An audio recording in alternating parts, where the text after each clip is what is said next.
हरे कृष्णा।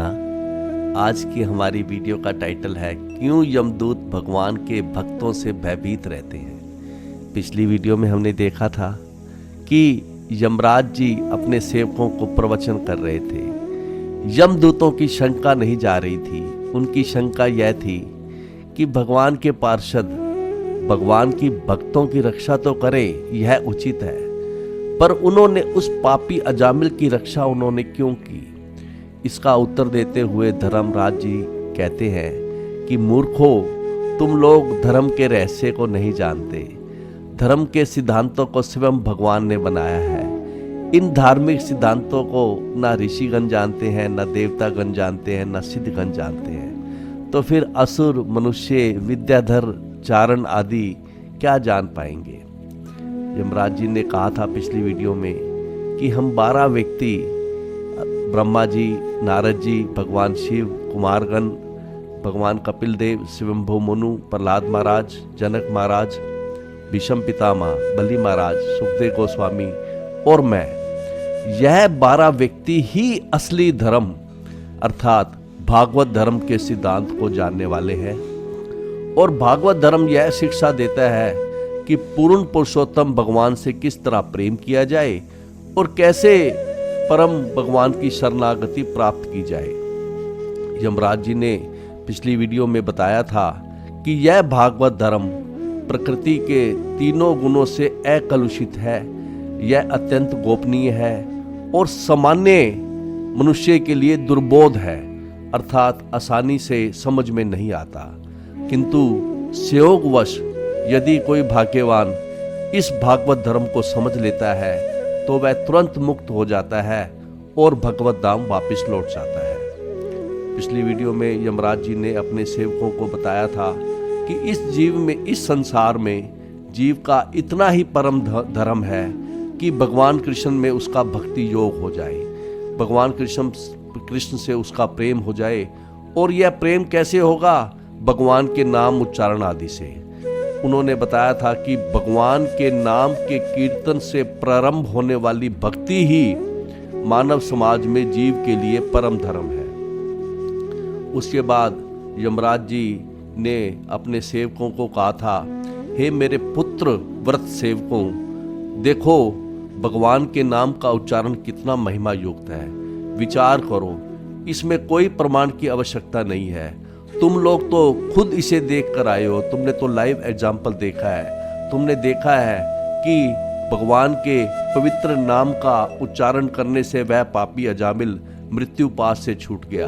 अजामिल ने भगवान के पवित्र नाम का उच्चारण नहीं किया था, उसने तो अपने पुत्र को पुकारने के लिए नारायण नाम का उच्चारण किया था। केवल आभास हो रहा था कि वह भगवान को पुकार रहा है। जैसे उन्होंने एग्जाम्पल दिया था, जैसे सूर्य के उगने से पहले उगने के आभास से ही सारा अंधकार नष्ट हो जाता है, उसी तरह से नामाभास से भी अजामिल के सारे पाप नष्ट हो गए। जब नामाभास से सारे पाप नष्ट हो जाते हैं तो फिर जो श्रद्धा से भगवान के नाम का उच्चारण करेंगे उनके पाप क्यों नहीं नष्ट होंगे। उसके बाद यमराज जी ने पिछली वीडियो में बताया था कि समस्त पाप फलों से छुटकारा पाने के लिए भगवान के पवित्र नाम का उच्चारण, उनके गुणों तथा कार्यों का कीर्तन ही पर्याप्त है, किसी अन्य विधि की आवश्यकता नहीं है। यमराज जी ने अपने सेवकों से कहा था कि हे मेरे सेवकों, विचार करो भगवान के पवित्र नाम के उच्चारण की कितनी महिमा है कि अजामिल जैसा महापापी, जिसने मरते समय जब चित्त अस्वस्थ रहता है, होश नहीं रहता है, बेसुध अवस्था में उसने पुत्र के स्नेह में नाम लिया था, उसने भगवान का डायरेक्ट नाम नहीं लिया। जब वह मुक्ति पा गया, फिर जो व्यक्ति भगवान का नाम को भगवत नाम समझकर श्रद्धा से लेते हैं वह क्यों नहीं मुक्त होंगे। जो डायरेक्ट लेते हैं भगवान का नाम को भगवत नाम समझकर श्रद्धा से लेते हैं वह क्यों नहीं मुक्त होंगे। तो यहाँ तक हमने पिछली वीडियो में किया था, लेकिन यमराज जी के सेवकों की शंका अभी भी नहीं जा रही थी। तो उन्होंने आगे प्रश्न किया यमराज जी से कि जब भगवान के नाम के उच्चारण की इतनी महिमा है तो फिर बड़े बड़े ऋषि मुनि जैसे जैमिनी, पराशर आदि जी पापों के प्रायश्चित के लिए व्रत, दान, तीर्थ, यज्ञ, तपस्या आदि क्यों बताते हैं? वह क्यों नहीं बताते कि भगवान का नाम बोलो सारे पाप कट जाएंगे, यही सबसे बलवान साधन है? ऐसा वो क्यों नहीं बताते?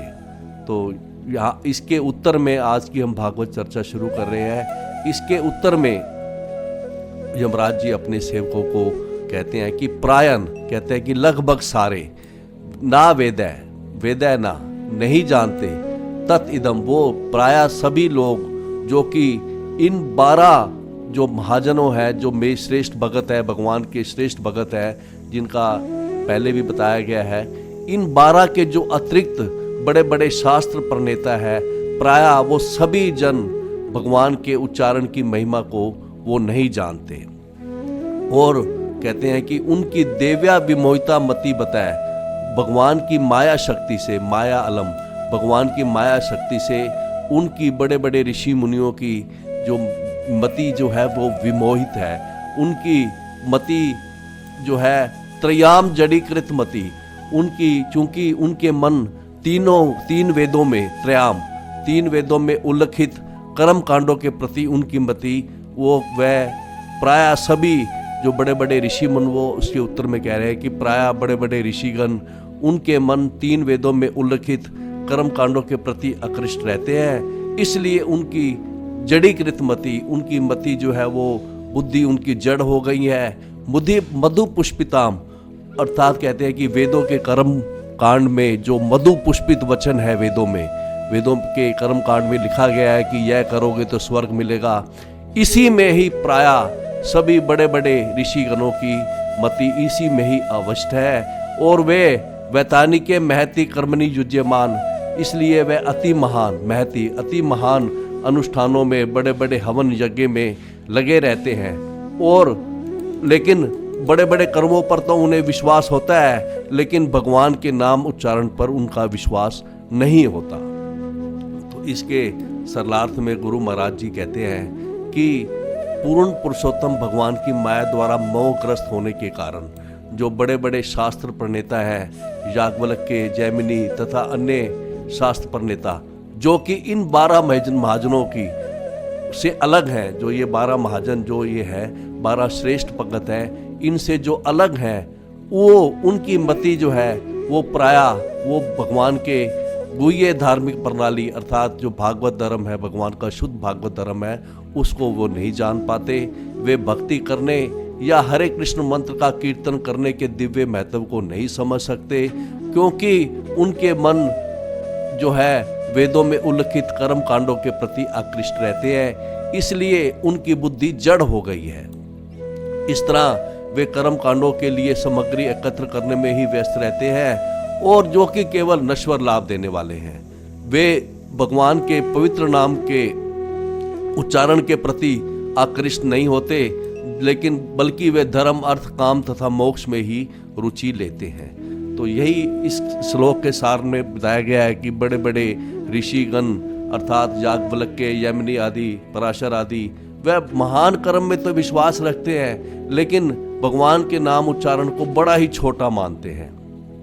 अगले श्लोक में कहते हैं, यमराज जी अपने सेवकों से कहते हैं कि इस पर विचार करके कि भगवान नाम का उच्चारण ही पर्याप्त है, हमारे सभी पापों को काटने के लिए भगवान के पवित्र नाम का उच्चारण ही पर्याप्त है।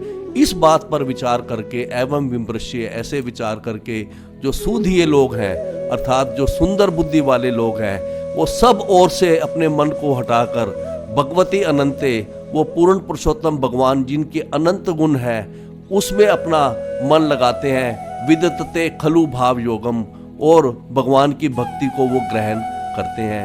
यमराज जी कहते हैं कि ऐसे लोगों को जो भगवान के पवित्र नाम, ये वाली विधि भगवान के जो अपना मन भगवान में लगाते हैं, ऐसे लोगों को ते में ना दंडम अर्हंती, उन लोगों को मैं दंड देने के योग्य नहीं हूँ, ऐसे लोग मेरे दंड के पात्र नहीं हैं, मैं उनका दंडधर नहीं हूँ। यदि अमीशाम स्यात् पातकम, कहते हैं कि यदि भूलवश कोई उनसे पाप हो भी जाता है भूलवश, तो वो पाप तत् अपि हंति, वह पाप नष्ट हो जाता है उरुगायवाद, परमेश्वर के नाम के कीर्तन से। तो भगवान अगर वैसे तो कहता है कि ऐसे लोगों से कोई पाप होता नहीं है, लेकिन कहते हैं यमराज जी यदि कोई उनसे पाप हो भी जाता है तो भगवान कृष्ण के नाम का संकीर्तन उस पाप को नष्ट कर देता है।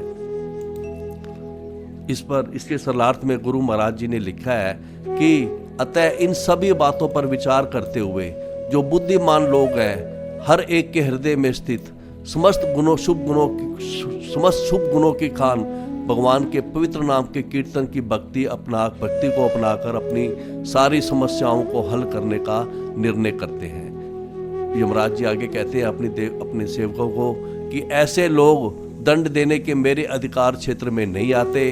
सामान्यतः वे कभी कोई पाप कर्म नहीं करते, किंतु यदि वे भूलवश या मोहवश कभी कोई पाप का कर्म करते भी हैं, भूलवश कोई उनसे पाप हो जाता है तो वे पाप फलों से बचा लिए जाते हैं, क्योंकि वे सदैव हरे कृष्ण मंत्र का कीर्तन करते रहते हैं। तो यमराज जी इस श्लोक में कह रहे हैं कि हे मेरे सेवकों, ऐसे मैं भक्तों को दंड नहीं दे सकता। अगले श्लोक में यमराज जी अपने सेवकों को कहते हैं कि ते देव सिद्ध परिगीत पवित्र गाथा, कि जो व्यक्ति जो भगतगण भगवान की भक्ति को ग्रहण करते हैं, जिन भक्तों का मन भगवान कृष्ण में लग जाता है, उनकी पवित्र गाथा को देवतागण सिद्धगण बड़े उच्च लोकों में उनकी वो गाते हैं। उनकी पवित्र गाथा को देवतागण सिद्धजन गाते हैं और कहते हैं कि ये साधवा जो ये भगतगण होते हैं वो समदर्शी होते हैं और भगवत प्रपन्ना, वे पूर्ण पुरुषोत्तम भगवान की शरण उन्होंने ली होती है। अब वो अपने भक्तों को डायरेक्ट इंस्ट्रक्शन दे रहे हैं, डायरेक्ट आज्ञा दे रहे हैं। कहते हैं कि हे मेरे भक्तों, तान ना उपसीदते, कहते हैं कि ऐसे जो भक्तगण होते हैं, हे मेरे सेवकों, उनके पास तान ना उपसीदते, उनके पास तुम कभी मत जाना, क्योंकि हरे गद्या अभिगुप्तान, क्योंकि ये जो भगत होते हैं हरे गद्या, भगवान की गदा का नाम है कौमुदी गदा, वो क्योंकि ऐसे भगत भगवान की गदा द्वारा सुरक्षित रहते हैं, भगवान की गदा उनकी रक्षा करती है, इसलिए तान ना उपसीदित है, ऐसे भक्तों के पास तुम कभी मत जाना। ना ऐशाम व्ययम ना चै वै प्रभाव दंडे, कहते हैं कि इन भक्तों को दंड देने में ना तो मैं समर्थ हूं और ना ही काल इनको ऐसे भक्तों को दंड दे सकता है। इसके सरलार्थ में गुरु महाराज जी कहते हैं कि यमराज जी अपने सेवकों को कहते हैं कि हे मेरे प्रिय सेवकों, ऐसे भक्तों के पास कभी मत जाना, क्योंकि ये वे पूर्ण पुरुषोत्तम भगवान के चरण कमलों में पूरी तरह शरणागत हो चुके होते हैं, वे समदर्शी होते हैं, उनकी गाथाएं देवताओं तथा सिद्ध लोक के निवासियों द्वारा गाई जाती है।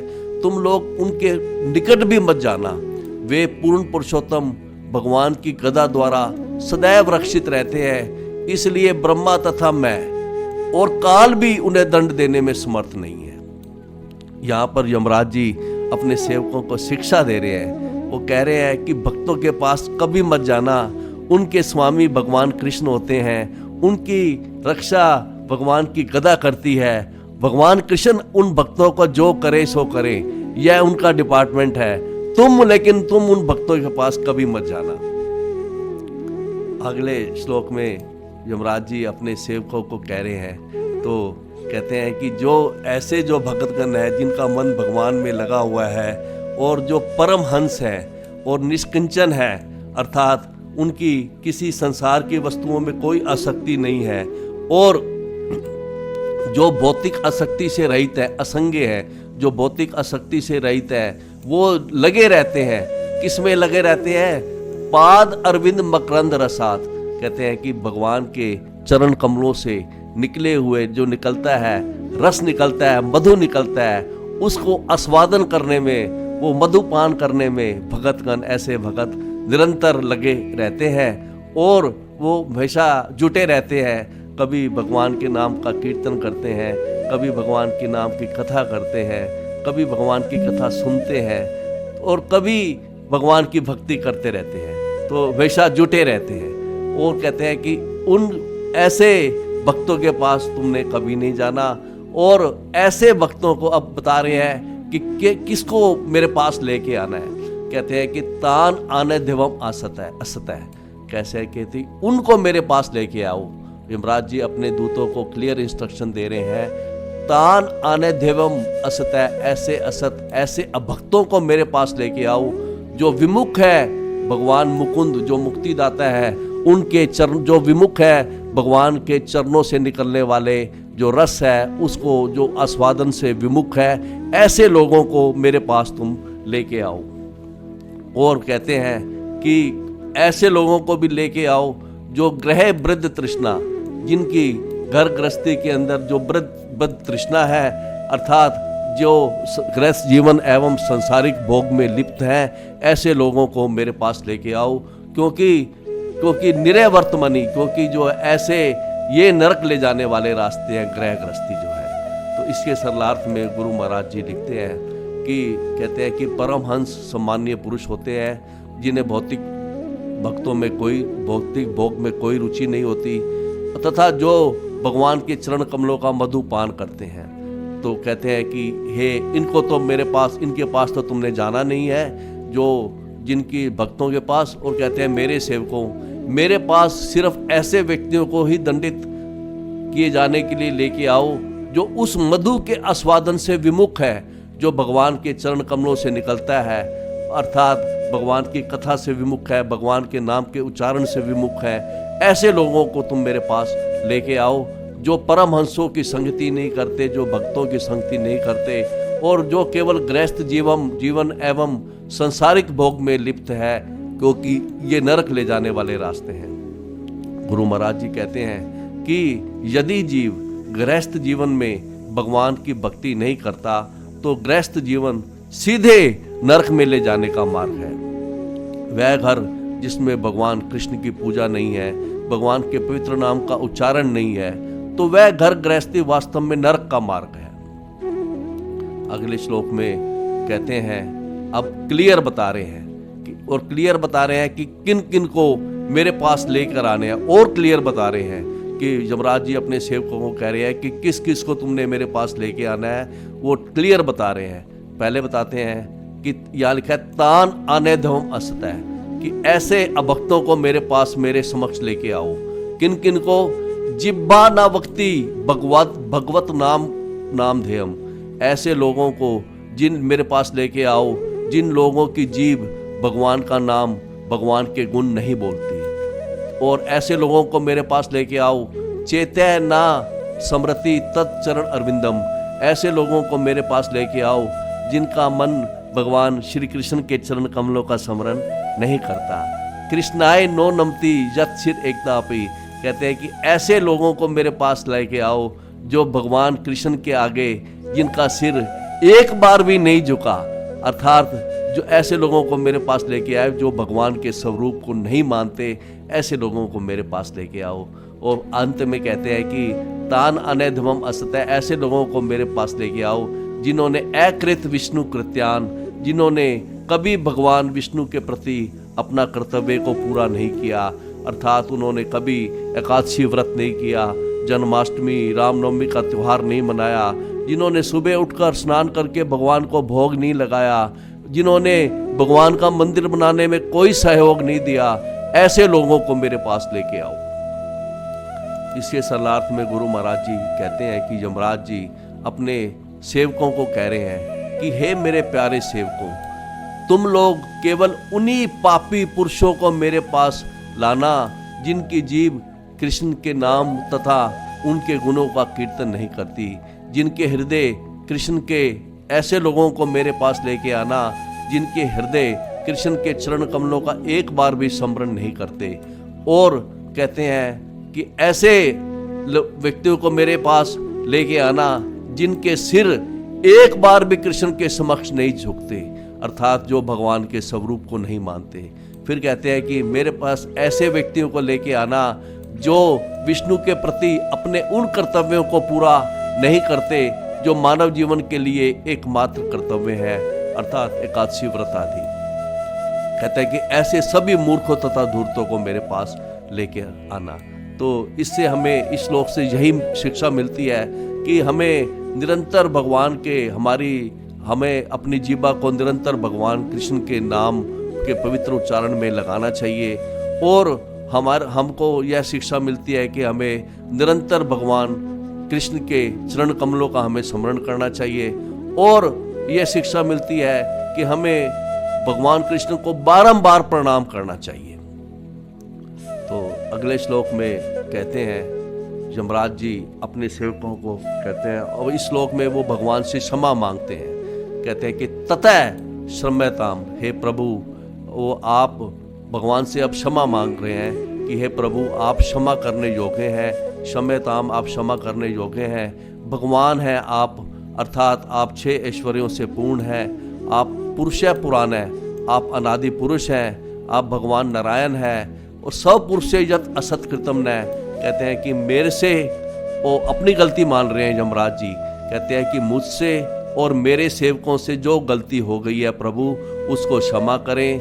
हे नाथ, हम आपके आदमी हैं, हम ना विदुषाम, हम नहीं जानते थे, हमें अज्ञान था, हमसे गलती हो गई है, हम विद्वान नहीं थे। अपने अज्ञान के कारण हमने आपके भगत अजामिल को हम आपके सेवक के रूप में नहीं पहचान सके और हमने उसके गले में रस्सी बंधवा दी। कहते हैं कि रचित अंजलि नाम, हे प्रभु हम आपके आगे हाथ जोड़ रहे हैं। आप जैसे महान व्यक्ति के लिए शांति गृहसी क्षमा कर देना उपयुक्त है, क्योंकि हे अनंत, आप अनंत पुरुष, मैं आपके चरण कमलों पर हम नमस्कार करते हैं, प्रणाम करता हूँ भगवान।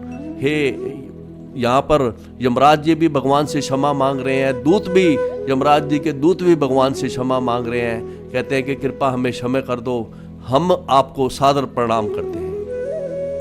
तो इसके सरलार्थ में कहते हैं, गुरु महाराज जी ने लिखा है कि तब यमराज जी स्वयं को तथा अपने सेवकों को अपराधी मानते हुए भगवान से क्षमा याचना करते हुए इस प्रकार बोले। यमराज जी बोले, हे प्रभु, मेरे सेवकों ने निश्चित रूप से अजामिल जैसे वैष्णव को बंदी बनाकर महान अपराध किया है। हे नारायण, हे परम एवं पुरातन पुरुषोत्तम, आप हमें क्षमा कर दें। अपने अज्ञान के कारण हम अजामिल को आपके सेवक के रूप में नहीं पहचान सके और इस तरह हमने निश्चित रूप से महान अपराध किया है। अतएव हम हाथ जोड़कर आपसे क्षमा मांगते हैं।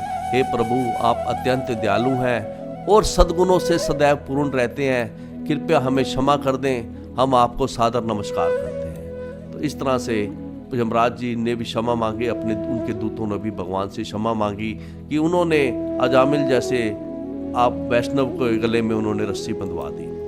अब इसके बाद अगले 5 श्लोक जो है वो सुखदेव गोस्वामी जी बोल रहे हैं। तो सुखदेव गोस्वामी जी इस कथा का उपसंहार करते हुए कह रहे हैं कि हे कौरव्य, हे परीक्षित, तस्मात् संकीर्तनम विष्णु, इसलिए कहते हैं कि हे परीक्षित, भगवान के विष्णु के पवित्र नाम का कीर्तन जगत मंगलम है। वो कहते हैं कि भगवान विष्णु का संकीर्तन केवल एक व्यक्ति को पवित्र नहीं करता, एक व्यक्ति का मंगल नहीं करता, बल्कि यह जगत का मंगल करता है, संपूर्ण विश्व को पवित्र कर देता है।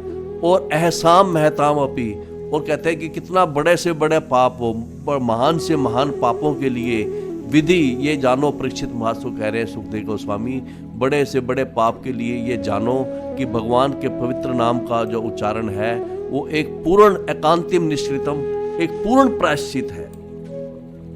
इसके सरलार्थ में गुरु महाराज जी ने लिखा है, सुखदेव गोस्वामी जी कहते हैं परीक्षित महाराज जी को कि हे राजन, भगवान के नाम का कीर्तन बड़े से बड़े पापों के फलों को भी उन्मूलित करने में सक्षम है।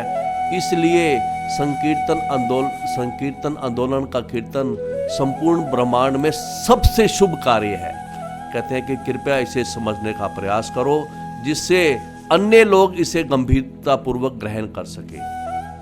तो उन्होंने कह दिया परीक्षित महाराज को, सुखदेव गोस्वामी ने, कि बड़े से बड़े पाप के लिए भगवान के नाम उच्चारण को सबसे बड़ा साधन मानो। आगे सुखदेव गोस्वामी जी कहते हैं कि श्रृण्वताम गृणताम वीर्यानि, कह के कि हे आप कहते हैं सुखदेव गोस्वामी जी कि भगवान की दिव्य लीलाओं को जो सुनते हैं, श्रृण्वताम जो सुनते हैं, जो गृणताम जो गाते हैं, उनका कीर्तन करते हैं, बारंबार उनकी लीलाओं को कीर्तन करते हैं, सुनते हैं, ऐसे व्यक्ति बड़ी आसानी से ही शुद्ध भक्ति पद को प्राप्त कर लेते हैं। यथा सुजात्या भक्त्या, उनके हृदय में बहुत ही सुंदर भक्ति जन्म लेती है। कहते हैं कि जो भगवान ने विभिन्न अवतार लिए हैं, उनमें जो भगवान ने लीलाएं की हैं, ऐसे व्यक्ति जो भगवान की लीलाओं को सुनते हैं, उनका कीर्तन करते हैं, बारंबार करते हैं, ऐसे व्यक्तियों के हृदय में बड़ी ही सुंदर सुजात्या भक्त्या, बड़ी ही सुंदर भक्ति जन्म लेती है। उनका भगवान के प्रति प्रेम बढ़ता है, भगवान के प्रति उनकी आसक्ति उत्पन्न होती है और उनकी शुद्धि हो जाती है। और ऐसे उनके जीव के हृदय की ऐसी शुद्धि होती है जो ना व्रत आदि से नहीं होती। तो इसके सरलार्थ में गुरु महाराज जी लिखते हैं, सुखदेव गोस्वामी जी परीक्षित जी को कहते हैं कि जो व्यक्ति भगवान नाम का निरंतर कीर्तन तथा श्रवण करता है और भगवान के कार्यों का श्रवण करता है, जो भगवान ने विभिन्न अवतार लिए हैं और विभिन्न अवतार लेके भगवान ने जो लीलाएं करी हैं, जो कार्य किए हैं, उनके कार्यों का श्रवण तथा कीर्तन करता है, वह व्यक्ति बहुत ही आसानी से शुद्ध भक्ति के पद को प्राप्त कर सकता है। और ऐसे जब उसके हृदय में भक्ति उत्पन्न होती है तो उसके हृदय के मैल को शुद्ध कर देती है। कहते हैं कि केवल व्रत रखने तथा वैदिक कर्मकांड करने से ऐसी शुद्धि प्राप्त नहीं की जा सकती। गुरु महाराज जी कहते हैं कि व्रत आदि से शुद्धि होती तो है, लेकिन ऐसी शुद्धि नहीं होती जो भगवान के पवित्र नाम को उच्चारण से होती है, भगवान की कथाएं सुनने से होती है। कहते हैं कि इसका कारण क्या है, वो कारण भी बताते हैं गुरु महाराज। कहते हैं कि जो भगवान के चरण कमलों का आस्वादक है, उसका मन तुच्छ विषयों में नहीं जाता, और जो दूसरे प्रायश्चित करता है, व्रत आदि करता है, उसका मन पुनः पुनः दूसरे विषयों में चला जाता है। इसी बात को वो अगले श्लोक में कह रहे हैं। अगले श्लोक में सुखदेव गोस्वामी जी कहते हैं, कृष्ण अंगदी पदय मधुलिटय। कहते हैं कि जो व्यक्ति भगवान कृष्ण के चरणों से निकले हुए मधु को चाटता है, मधुलिट, जो व्यक्ति भगवान कृष्ण के चरण कमलों से निकले हुए मधु को चाटता है, आस्वादित करता है, अर्थात जो व्यक्ति भगवान की कथा में, कीर्तन में मस्त रहता है, भगवान की सेवा करता है, भगवान की भक्ति करता है, भगवान के पवित्र नाम के उच्चारण में लगा रहता है, ना पुनः विसृष्ट है, वह दोबारा से पहले से छोड़े हुए विरक्त माया के विषयों में नहीं रमता। माया गुणोशी ना रमते, वह माया के विषयों में नहीं रमता, उसका मन तुच्छ विषयों में नहीं जाता, क्योंकि वह जानता है वृजनी अवहेशु, क्योंकि संसार के जितने भी भोग हैं वो दुख देने वाले हैं। और दोबारा पाप कर्मों में जो भगवान के कृष्ण के चरण कमलों से निकले हुए मधु को चाटता है, उसका मन जो है दोबारा से पाप कर्मों में नहीं जाता। लेकिन अन्य अगली दो पंक्तियों में ऐसे लोगों का वर्णन है जो कि जिनका मन जो है भगवान कृष्ण के चरण कमलों से निकलने वाला मधु को नहीं चाटता, अर्थात अन्य जो कोई दूसरा जिनका मन भगवान कृष्ण में नहीं लगा, काम हता है और संसार के भोगों की लालसा से उनका मन जो है अभिभूत रहता है, और आत्म रजा परमाष्टम हेतु और हृदय की मैल को शुद्ध करने के लिए वो कोई दूसरा उपाय अपनाता है, अर्थात वह भगवान का नाम उच्चारण कथा कीर्तन नहीं करता, नहीं सुनता, तो ऐसा व्यक्ति यतः एव पुनः रयास्यात्, ऐसा व्यक्ति अपूर्ण रूप से शुद्ध होने से, क्योंकि वो शुद्धि उसकी होती नहीं है, और वह पुनः पुनः पाप कर्मों में लौट जाता है। तो इसके सरलार्थ में गुरु महाराज जी लिखते हैं कि सुखदेव गोस्वामी जी कह रहे हैं परीक्षित महाराज जी को कि जो भगतगण भगवान कृष्ण के चरण कमलों के मधु को जो भगतगण सदैव चाटते रहते हैं, अर्थात उनकी कथा कीर्तन में ही मस्त रहते हैं, वे उन भौतिक कर्मों की तनक भी चिंता नहीं करते जो प्रकृति के 3 गुणों के अधीन संपन्न किए जाते हैं और जो केवल दुखदायी होते हैं। और दरअसल भौतिक कर्मों में वापस आने के लिए भगतगण कभी भी कृष्ण के चरण कमलों को नहीं छोड़ते, अर्थात जो भगवान कृष्ण के चाटते रहते हैं चरणों कमलों के मधु को, वे दोबारा पाप कर्मों की ओर नहीं जाते। लेकिन जो अन्य लोग हैं जो भगवान के चरण कमलों की सेवा की उपेक्षा करते हैं, काम अच्छाओं से विमोहित होने से वैदिक कर्म कांडों में लिप्त रहते हैं और कभी कभी प्रायश्चित का कर्म भी करते हैं, वे अपूर्ण रूप से शुद्ध होने से पुनः पुनः पाप कर्मों में लौट आते हैं। तो यही बताया है इस श्लोक में कि हृदय की शुद्धि अन्य कर्मों से नहीं होती, केवल हृदय की शुद्धि हो सकती है केवल भक्ति से, नाम उच्चारण से हो सकती है। तो आगे कहते हैं कि वो पूछते हैं परीक्षित महाराज कि जब यमराज जी के दूतों ने यमराज जी का इतना सुंदर प्रवचन सुना तो उन्होंने सुनकर क्या किया, कुछ उन्होंने उसको अनुमोदन किया कि नहीं किया। तो ये बताते हैं अगले श्लोक में सुखदेव गोस्वामी परीक्षित महाराज से, इत्थम सव भर्तु गदितम, इस तरह से अपने स्वामी की, जब अपने स्वामी के प्रवचन को भगवत महित्वम, भगवान की महिमा को सुन करके सश्रुत स्मरण करके जो यम किंकरान, जो यमराज जी के दूत थे, उनकी विस्मत दिए, उनके मन बड़े ही विस्मित हो गए। भगवान के नाम, यश, रूप तथा गुणों की अद्वितीय महिमा सुन करके, भगवान की बढ़ाई सुन करके वे बड़े ही विस्मित हुए यमराज जी के किंकर, यमराज जी के दूत। तो उसी दिन से उन्होंने ततः प्रवृत्ति, उसी दिन से ना एव अच्युत आश्रय जन्म। तो ऐसे लोग जिन्होंने भगवान अच्युत के आश्रय ले रखा है, जिन्होंने भगवान अच्युत की, भगवान कृष्ण की जिन्होंने शरण ग्रहण कर रखी है, ना एव उनके प्रति वो बड़े भयभीत रहते हैं, ना एव दृष्टिम चा बिभति, और उनकी ओर वो देखने का भी साहस नहीं करते, क्योंकि उनको पूरा याद है, उन्होंने सुना है यमराज जी के मुख से कि भक्तों की रक्षा भगवान की कौमुदी गदा करती है, और उनको याद है यमराज जी ने उनको कहा था कि ऐसे भक्तों के पास कभी मत जाना, इसलिए वे उनसे भयभीत रहते हैं। उनको पता है कि अगर वे उनके पास जाने की कोशिश करेंगे तो गदा आकर उनको मारेंगे। इसके सरलार्थ में गुरु महाराज जी लिखते हैं कि अपने स्वामी के मुख से, जब यमराज जी के सेवकों ने अपने स्वामी अर्थात यमराज जी के मुख से भगवान की अद्वितीय महिमा तथा उनके नाम, यश तथा गुणों के विषय में सुनकर यमदूत बड़े आश्चर्यचकित रह गए। तब से जैसे ही वे किसी भगत को देखते हैं और उससे डरते हैं, उससे भयभीत रहते हैं और उसकी ओर फिर से देखने का साहस भी नहीं करते। तो आज की जो हमने वीडियो का टाइटल था कि क्यों यमराज जी के यमदूत भगवान के भक्तों से भयभीत रहते हैं, क्योंकि उन्होंने इसलिए सदैव भयभीत रहते हैं क्योंकि उनको पूरा याद है, उन्होंने यमराज जी के मुख से सुना था कि भगवान के भक्तों की रक्षा भगवान की गदा करती है, और उन्होंने कहा था, यमराज जी ने कहा था, तान ना उपसीदते, उनके पास, भक्तों के पास तुम कभी मत जाना, हरे गद्या अभिगुप्तान, क्योंकि उनकी रक्षा जो है भगवान की कौमुदी गदा करती है, और अगर तुमने जानने की कोशिश की तो गदा आकर तुम्हें मारेगी।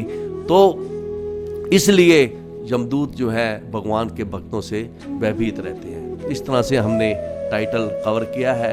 तो इसके आज के अंतिम श्लोक में कहते हैं सुखदेव गोस्वामी जी कि लोग इस जो कथा है इस पर शंका करते हैं कि भाई सच्चा इतिहास है या नहीं है। अब इसकी प्रामाणिकता के बारे में कह रहे हैं। कहते हैं सुखदेव गोस्वामी जी, इतिहासम इमम गुह्यम, कहते हैं ये जो इतिहास बड़ा ही गोपनीय इतिहास है, और इस इतिहास को भगवान कुंभ संभव है, जो कुंभ संभव है अर्थात सर्वज्ञ जो अगस्त मुनि जी हैं, जिनका जन्म कुंभ संभव, जिनका जन्म घड़े से हुआ है अर्थात जो घड़े से उत्पन्न हुए हैं, कहते हैं कि ऐसा ये जो इतिहास है, सुखदेव गोस्वामी जी कह रहे हैं, इस इतिहास को जो ये अगस्त मुनि जी हैं जो कि मलय पर्वत पर आसीन थे, इन्होंने मुझे बताया था, कथायाम आस, इन्होंने मुझे ये इतिहास सुनाया था। और कब सुनाया था? जब हरिम अर्चयान, जब यह भगवान की भक्ति कर रहे थे और भगवान के चरणों को छू छू कर बार बार कह रहे थे कि यह जो इतिहास है यह परम सत्य इतिहास है।